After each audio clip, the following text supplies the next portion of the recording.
Hey everyone, Kathleen here with Happy Feet.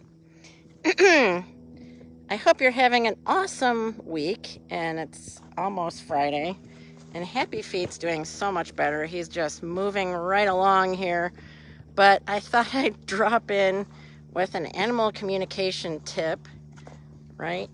We want to talk about animal communication. And hopefully my battery holds out. So I know many of you, I've asked, do you talk to your animals? And you say yes. And we often, think they understand what we're communicating with them. But here's a tip to help you, and that is a lot of times they pick up on the visuals of what we're saying. So it's good when you do communicate with your fur baby to use a visual to picture what it is you want. And you definitely don't want to picture what you don't want. So if you don't want them to run, you want to picture them not running, of course.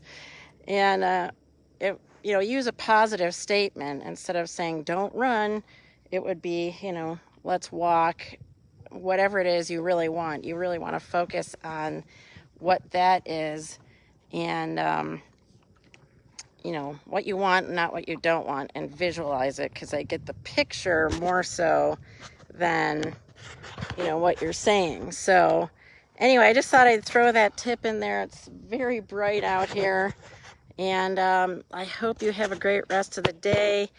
Got any questions or comments, let me know, and I'll tune in again soon. Have fun.